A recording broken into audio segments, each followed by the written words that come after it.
What's happening, guys? It's Shane here, your friendly success satellite-based radio navigation system with another video. This time we're going to be talking about, is a finance degree worth it? We're going to go over the degree itself, what it entails, how much you get paid for jobs that you might get after getting the degree, what the job market's like, what your job satisfaction is going to be like, and all those related things that you're going to want to know about. At the end of this video, you're going to have a much better understanding of whether this degree is worth it for you or not. Now, if you've seen my video titled, "Is an accounting degree worth it?" you might be wondering, what is the difference between an accounting and a finance degree? I get this question in the comments all the time. Accounting focuses more on the daily management of records and reports in order to measure the company's performance. In finance, you're going to be using a lot of the same information, but you're going to use it in order to forecast future performance and future growth. Now, of course, this information could be used for a lot of different things, but mainly it's going to be focused on planning company strategy and growth. Simply put, accounting is more backward looking, whereas finance is more forward looking. And now that we have that comparison out of the way, let's proceed to the comparison between clicking the like button now and clicking it later. There's really not that much difference, so go ahead and just click it now so you can make my financial advisor stop telling me to tell you to click the like button. So first we're going to start off with salary, and I'm going to be grading each one of these from 1 to 10. So we're going to be going over 4 main things in this video that are very important when it comes to evaluating degrees. First of all, we're going to be talking about salary of different jobs that you might get after graduating with this degree.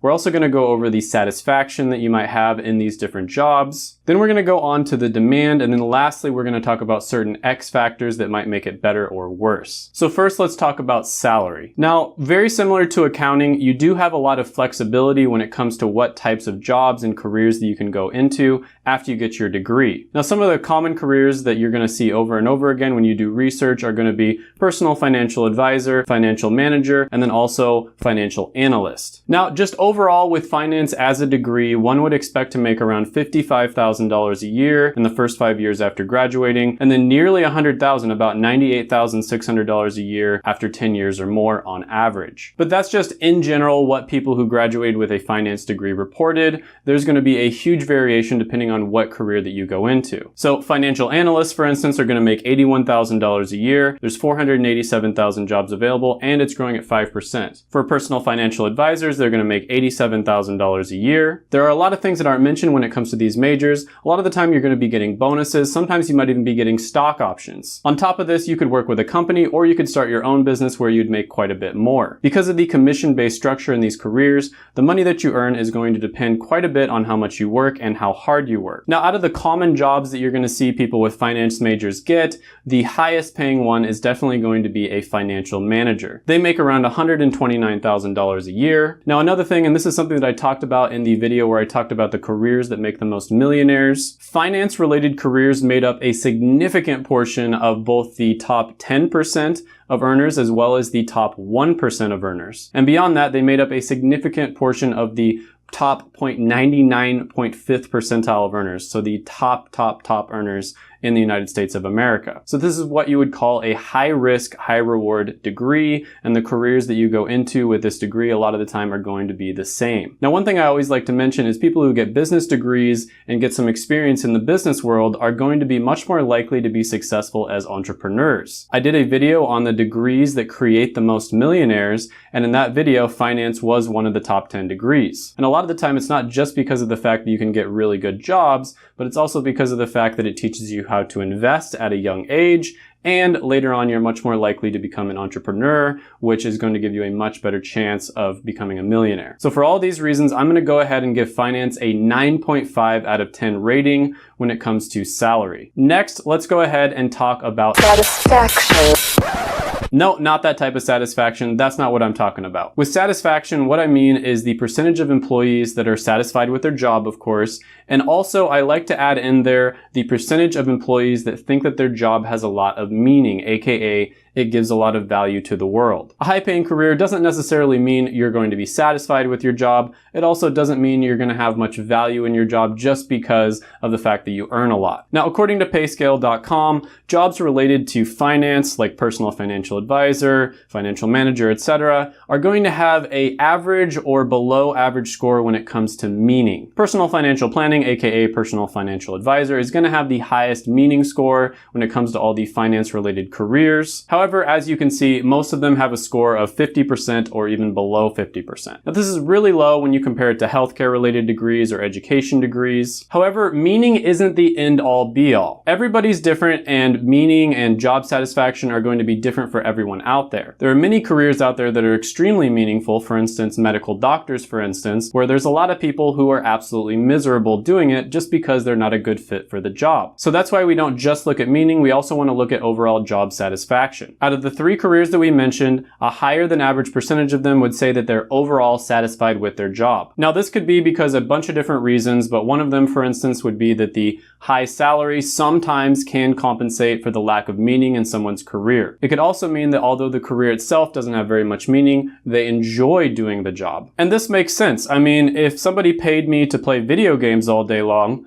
I would really enjoy doing it, even though I wouldn't necessarily be helping the rest of the world. So for some, it might not be enough to say that their job's perfect, but it's one that they can overall be happy with. With a lot of finance-related careers, you're going to be in a very competitive environment, and you're going to be working extremely long hours. And so for that reason, I highly recommend that you're probably the type of person who's very competitive, and you're probably like an A-type personality. Again, this one is a high-risk, high-reward career. A lot of it is going to be commission or incentive-based, so people who are really competitive and they're extremely driven are going to probably excel. So overall, I'm going to go ahead and give this one a 7 for satisfaction. Next, we're going to go ahead and talk about demand. So we found out that it's possible for the right person to be extremely happy with finance-related careers, but is there enough happiness to go around? Or will you need to look all over the country just to be able to find your first job? Now, finance does have one of the lowest unemployment rates out of all the different degrees, and so you're probably going to be able to find a job pretty much wherever you live. Now, talking more specifically about some of the common careers that you would get with the finance degree that we were discussing before, for financial analysts, there's going to be around 487,000 jobs available, and the average growth rate for this occupation is 5%, which is faster than average over the next 10 years. For personal financial advisor, there's 263,000 jobs available, and it's growing at 4%, which is about average. So there's less than half the amount of jobs available compared to the financial analyst, and it's growing a little bit slower. However, for financial managers, there's 697,000 jobs available, and it's growing at a ridiculous 15%, which is much faster than average. Now, when it comes to finance, if you're going to aim, make sure you aim high. Now, to become a financial manager, you would only need a bachelor degree. However, some say that getting a master's is going to improve your chances. Now, business degrees in general are pretty great because of the fact that they're extremely flexible. So just because you get a degree in finance doesn't necessarily mean you have to work in one of these 3 careers. There's actually a ton of options out there for you. You can work in any number of other positions within a company. For instance, you could be a product manager. For certain people, moving up a ladder in a company, trying to get to those executive positions like vice president, president, CEO, CFO, etc., is what's going to make them happy. Now, on top of that, I've mentioned this before, but business degrees are much more likely to be successful when it comes to opening their own business later on down the line. So there's a ton of flexibility here. It really doesn't matter what industry you go into or what business you try to work for. Pretty much everyone is going to be hiring business majors, and pretty much everyone is going to be hiring people who have finance skills. So overall, it might be a little bit difficult for you to get your very first job. That's always the toughest part. Once you get your foot in the door, you get your first job, you get your first 2 years of experience. After that, it's going to be relatively smooth sailing, but I would give this one an overall score of 8 for demand. Now let's talk about X factors. Now, having a degree in finance, working in finance in general, can come with a lot of financial freedom. First of all, if you major in finance, you're very likely going to be someone who is going to be investing at a young age. Most people don't start investing until their 30s, sometimes even 40s. They don't even start thinking about retirement and thinking about saving their money and investing it instead of just spending it. So if you start investing in your 20s, you're way, way, way ahead of the curve. On top of this, you're going to be looking at financial markets all the time, and so there's a very good chance that you're going to recognize certain opportunities, and that might lead you to starting a business or just getting a job in a certain industry that you think is going to do really well. So the diversity of knowledge and expertise is one of the things that makes this degree very interesting. You see all these different investing and finance related channels popping up on YouTube, and so a lot more people are getting interested in this subject. You're probably not going to become the super cool, super rich Jordan Belfort, Wolf of Wall Street, making it rain $10 million a day. So before you go diving right in, if you don't have a passion for some of these subjects like personal finance, investing, you definitely don't want to go into this one just for the money. You're going to get worked super hard. It's going to be an extremely competitive environment. You probably are not going to have a life, especially when you're starting off at the beginning. When it comes to working in like an investment banking, for instance, a lot of people say that they're basically just selling their 20s. You're going to be working around the clock in your 20s, and then in your 30s, you might move into a position where you can have a more normal life, or you might have made enough money by then that you could actually just retire. With a lot of the other stuff, it's relatively objective. I'm giving you the stats and the figures, but when it comes to X factors, it is just my opinion, so keep that in mind. The finance industry in general, I think, is a very, very good industry to get into. It's my favorite industry other than technology. And I talk about this a lot on the channel. If you're a salesman or a saleswoman, for instance, you don't want to work in a dying industry. If you're in sales, you want to work in technology, finance, you want to be selling maybe life insurance, something along those lines, because there's just so much more opportunity in industries that are booming. If you go into a dying industry, just about everything is going to be worse. Your salary is going to be lower. You're going to be worked really hard and you're not going to be properly compensated for it. Your job satisfaction is also going to be very low just because of the fact that the company is constantly going to be trying to find ways to cut money. So overall, going into the finance industry is fantastic. So that's going to factor into this score a little bit. Another thing I always like to think about is whether something is future-proof or not. So everybody knows AI is coming, automation is coming, streamlining of processes in general that are getting rid of jobs left and right is coming. You really want to think about what degrees, what skills, what careers are going to be future-proof when this inevitably happens. Now, business-related degrees, in my opinion, are one of the most future-proof degrees. The reason for this is because it really doesn't matter how many individual jobs get automated,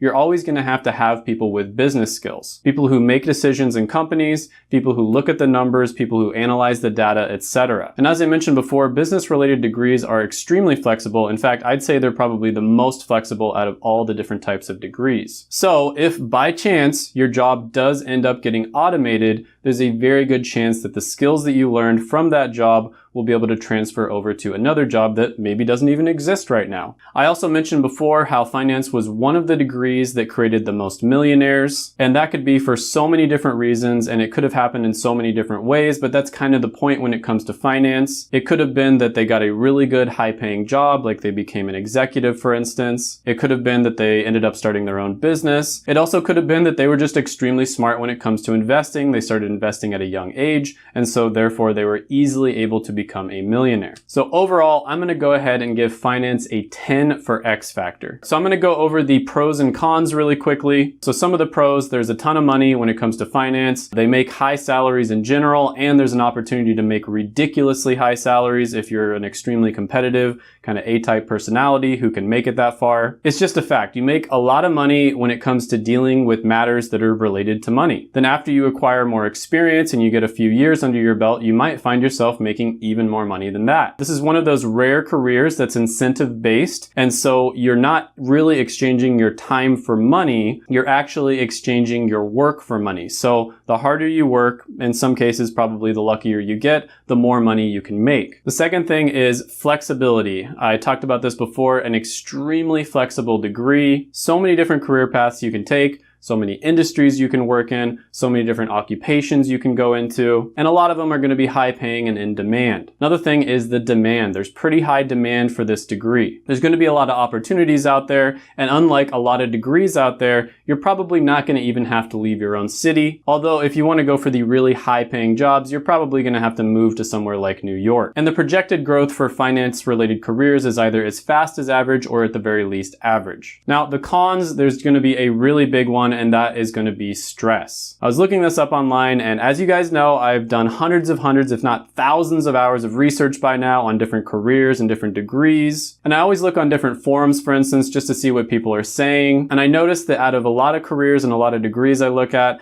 this is one of the more stressful ones. A lot of the time you're going to be working like 80 hours a week. You're not going to have a life, especially if you're going for the really high paying jobs. So if you're someone who wants more of a work-life balance, which is totally okay. I'm somebody who likes having a work-life balance, for instance. I would much rather have that then make like twice as much. If you're in that category, finance might not be the best degree for you, although there are some careers out there in finance that aren't as heavy when it comes to the workload. Another con here is there's going to be years of continuing education depending on what career you go into. So for instance, if you're going for a CFA, this is a really difficult exam that a lot of people have to go into if they're financial analysts. People are going to dedicate hundreds and hundreds of hours in order to pass this exam. It's extremely difficult. Then once you pass the exams, guess what? There's going to be a lot more continuing education and a lot more things that you have to learn. The learning is never going to end. The market is always going to be changing continuously, and so you are going to have to change with the market itself. You're going to have to be very adaptable and willing to learn new skills. Now this might be positive for some and negative for others. Definitely a negative for me. That's why I put it in the negative column, right?